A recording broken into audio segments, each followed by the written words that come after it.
Je m'appelle Shelby et j'aimerais partager quelque chose qui hante mes pensées depuis de nombreuses années. Antonio, mon défunt mari, était la meilleure chose qui me soit arrivée. Nous nous sommes rencontrés jeunes, en Italie, et avons construit une vie ensemble basée sur l'amour et des rêves communs. Il était mon compagnon, mon confident, mon âme sœur. Antonio a toujours rêvé de voyager en Grèce. C'était un rêve que nous repoussions constamment à cause du travail, des engagements et de la routine. Nous disions toujours qu'un jour, lorsque nous aurions le temps, nous ferions ce voyage ensemble. Cependant, ce jour n'est jamais venu. Le 29 avril 2016, Antonio est décédé tragiquement dans un accident de moto. Je me souviens de ce jour comme si c'était hier. J'étais en train d'écrire quand j'ai reçu la nouvelle, et mon monde s'est effondré. La douleur était insupportable, et le vide qu'il a laissé dans ma vie semblait impossible à combler. Les années suivantes ont été marquées par un deuil profond et une désolation constante. Chaque coin de notre maison, chaque photo, chaque souvenir était une lame aiguisée qui me coupait jour après jour. L'idée d'avancer sans lui semblait une trahison à notre mémoire, mais, finalement, j'ai réalisé qu'Antonio n'aurait pas voulu que je vive dans l'ombre de la tristesse pour toujours. C'est à la fin du printemps 2018 que j'ai décidé de faire quelque chose en son honneur. À 36 ans, sans enfant et avec un cœur lourd, j'ai décidé de réaliser enfin le rêve d'Antonio et de voyager en Grèce. L'idée de voyager seul ne m'enchantait pas, alors j'ai opté pour réserver une croisière, pensant que ce serait une manière plus relaxante d'affronter ce voyage émotionnel. J'ai choisi la Celebrity Cruise Line, qui avait un itinéraire merveilleux en Grèce. Nous devions passer par des villes comme Athènes, Santorin, Éphèse, Mykonos, Volos, Thessalonique et revenir à Athènes. J'ai essayé de m'enthousiasmer pour le voyage, sachant que c'était ce qu'Antonio aurait voulu, mais la mélancolie était inévitable. Chaque pas vers le navire était un mélange d'espoir et de douleur, comme si je trahissais sa mémoire en étant là sans lui. Ainsi a commencé mon voyage. Un périple non seulement à travers la mer Égée, mais aussi dans les recoins les plus profonds et sombres de mon esprit et de mon âme. Je ne le savais pas alors, mais ce voyage ferait ressurgir quelque chose que j'avais bloqué de mon esprit, quelque chose qui changerait à jamais ma perception de la réalité. Réserver la croisière a été un processus curieux. Je me souviens d'être assise devant l'ordinateur, hésitante, presque paralysée par l'incertitude. Après avoir cherché pendant quelques heures, j'ai décidé de choisir la Celebrity Cruise Line. L'itinéraire semblait parfait, Athènes, Santorin, Éphèse, Mykonos, Volos, Thessalonique et retour à Athènes. C'était un voyage à travers les eaux turquoises de la mer Égée, passant par certaines des villes les plus belles et historiques de Grèce. Le jour de l'embarquement, mon cœur était lourd, mais déterminé. J'ai été accueilli par le soleil éclatant d'Athènes, une ville qui semblait vibrer avec l'énergie de siècles d'histoire. Après avoir déposé mes bagages dans ma cabine, j'ai décidé que la meilleure façon de commencer ce voyage était d'explorer la ville et de tenter de m'amuser, même si ce n'était qu'un peu. Ce soir-là, après une journée d'exploration, je me suis retrouvé dans un bar à Athènes. L'endroit était chaleureux, éclairé par des lumières douces créant une ambiance presque magique. J'ai commandé un martini et, après quelques gorgées, j'ai commencé à ressentir une légèreté que je n'avais pas ressentie depuis longtemps.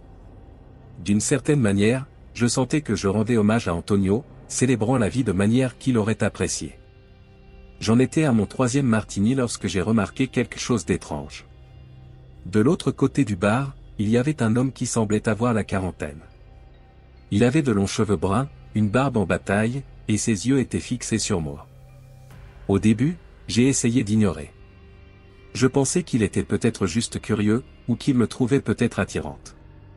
Mais l'intensité de son regard était perturbante. Au fil de la soirée, j'ai remarqué qu'il ne détournait pas le regard.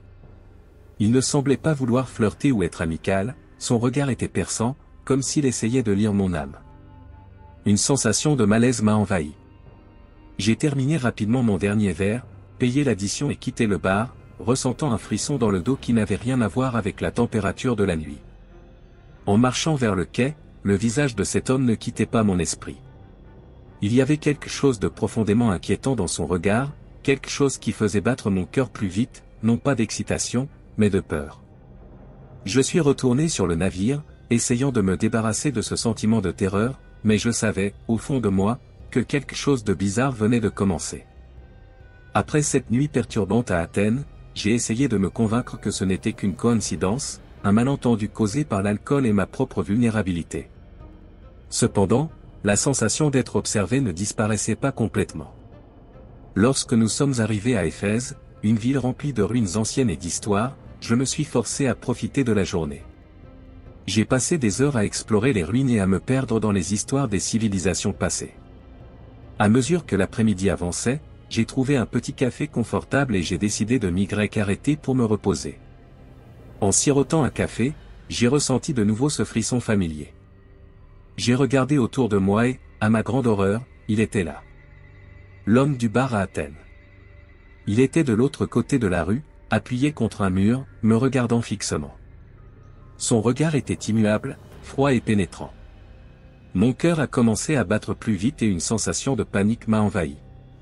Je savais que cela ne pouvait pas être une simple coïncidence. Il me suivait. J'ai terminé mon café rapidement et suis retourné au navire, essayant de garder mon calme. En arrivant dans ma cabine, j'ai verrouillé la porte et me suis assis sur le lit, essayant de rationaliser la situation. Peut-être était-il sur la même croisière. Peut-être était-il juste un touriste curieux. Mais, au fond de moi, je savais que quelque chose n'allait pas. Mes nuits à Éphèse étaient agitées, dominées par des rêves perturbants et la sensation constante d'être surveillé. Lorsque nous sommes arrivés à Mykonos, j'étais déterminé à éviter toute situation qui pourrait me mettre à nouveau sur le chemin de cet homme. J'ai passé la journée à explorer l'île, essayant de rester entouré de personnes. À mesure que le soleil se couchait, j'ai trouvé un bar en plein air qui semblait accueillant et, contre mon meilleur jugement, j'ai décidé de prendre un verre pour me détendre. Alors que j'étais assise, profitant de la brise marine et observant les allées et venues des gens, j'ai de nouveau ressenti cette sensation glaciale. J'ai regardé autour de moi et, à ma grande horreur, il était là, appuyé contre un réverbère, les bras croisés. Sa présence était indubitable, et les mêmes vêtements qu'avant faisaient de lui une figure figée dans le temps. Il me suivait, il n'y avait plus de doute. Ma respiration est devenue courte et saccadée. Mes yeux ont commencé à se remplir de larmes de peur et de frustration. Je me suis levé rapidement et suis sorti du bar, essayant d'éviter son regard. En marchant rapidement vers le quai, je pouvais sentir sa présence me suivre, même si je ne pouvais pas le voir. La paranoïa a commencé à me consumer. Sur le navire, je ne pouvais pas me détendre. Chaque ombre, chaque bruit, chaque visage inconnu me faisait sursauter. J'étais poursuivi, et je ne savais pas pourquoi. Mes mains tremblaient constamment, et mes nuits étaient hantées par des cauchemars. Cette nuit-là, à Mykonos, j'ai pris la décision que je devais découvrir qui était cet homme et pourquoi il me suivait. Mais l'idée de le confronter me terrifiait.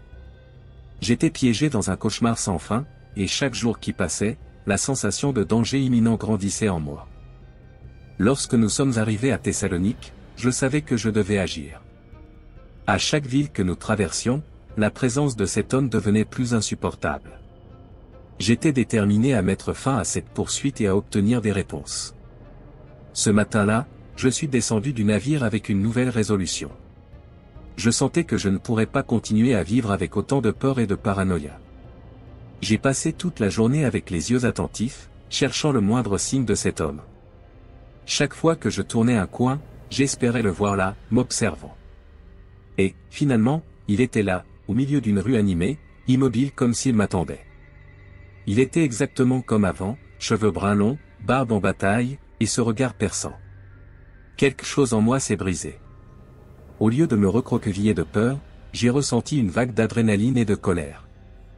Je lui ai crié dessus, le défiant, et j'ai commencé à marcher vers lui. À ma grande surprise, il s'est retourné et a commencé à courir. Sans réfléchir, je l'ai suivi.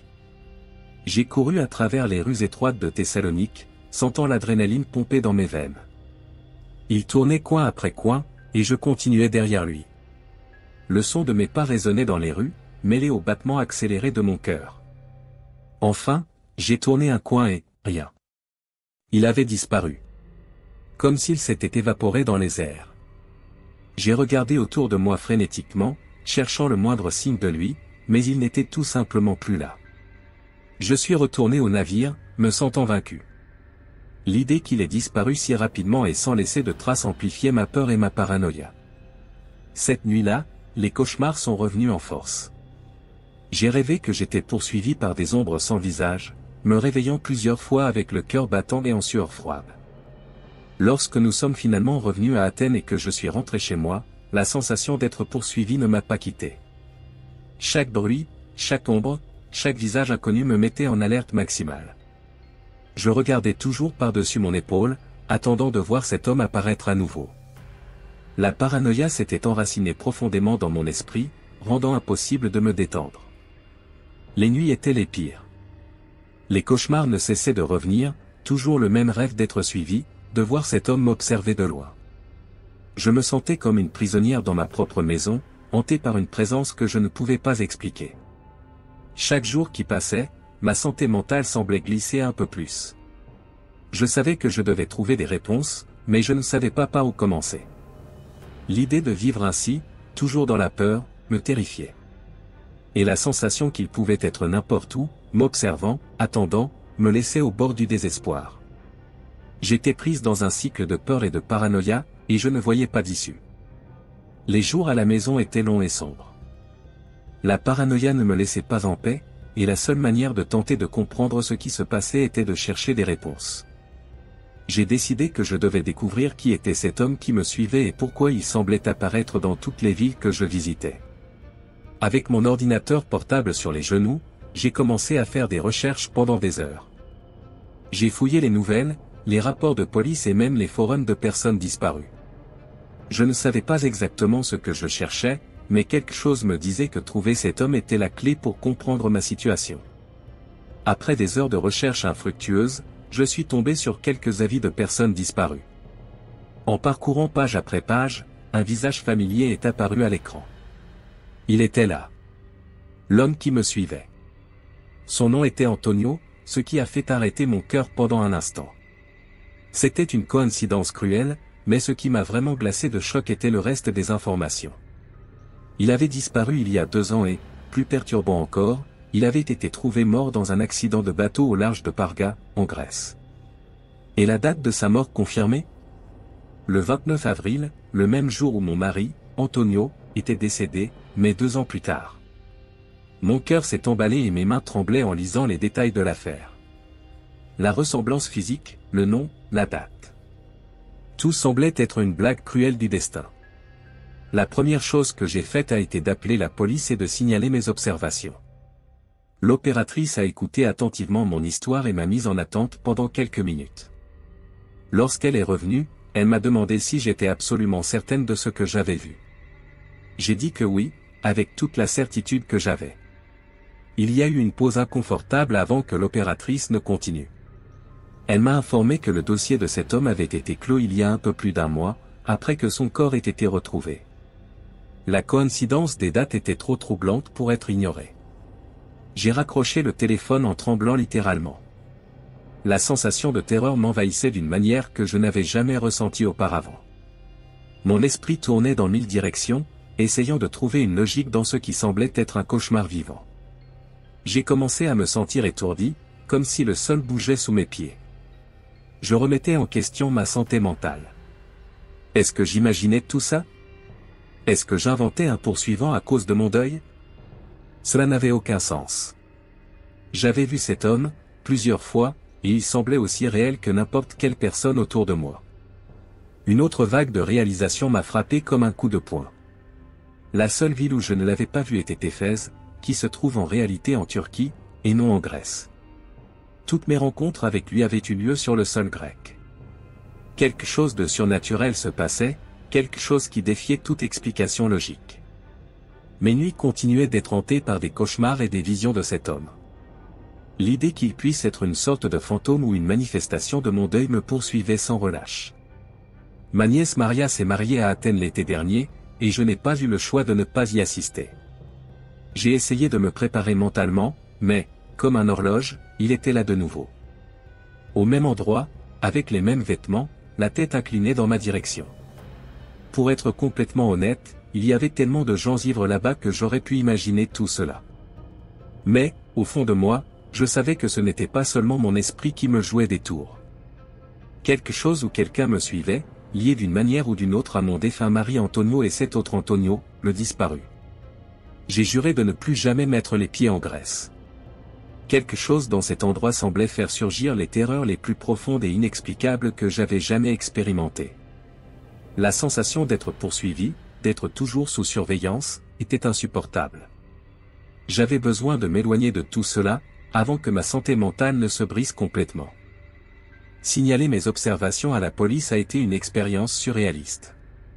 Lorsque j'ai finalement eu le courage d'appeler, j'ai tout expliqué en détail, chaque rencontre troublante avec cet homme.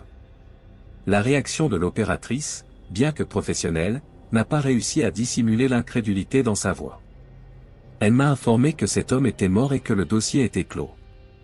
Cependant, ce que j'avais décrit coïncidait avec les dates et les lieux de manière troublante. Après avoir raccroché le téléphone, mon esprit était en ébullition. Est-ce que je perdais la raison? Les coïncidences étaient trop nombreuses pour être ignorées, mais la logique disait que c'était impossible. J'ai commencé à remettre en question chaque détail de mes expériences, essayant de trouver une faille, une explication rationnelle qui pourrait soulager mon esprit.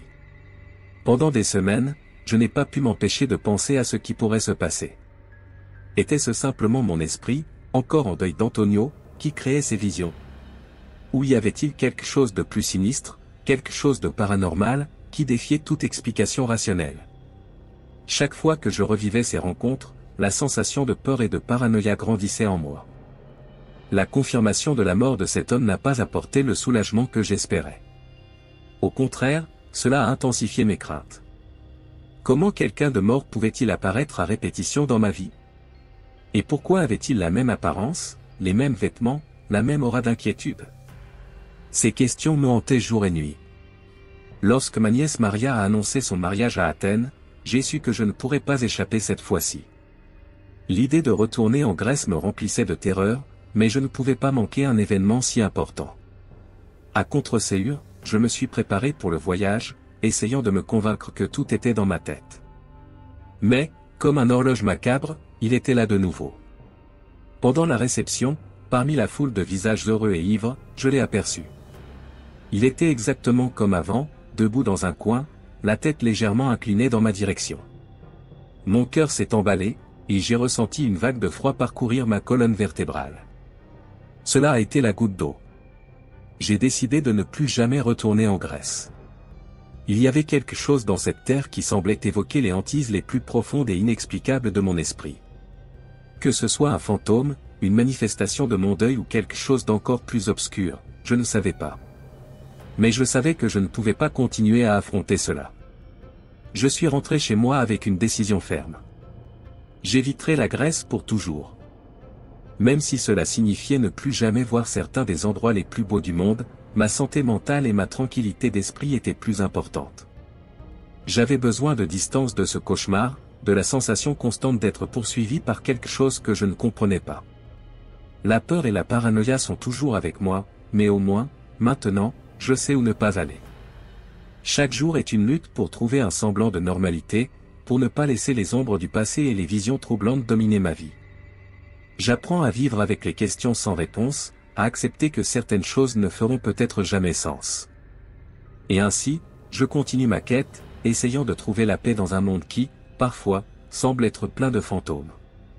Éviter la Grèce est un petit prix à payer pour retrouver un peu de ma santé mentale, même si, au fond de moi, je sais que les réponses que je cherche ne seront peut-être jamais trouvées.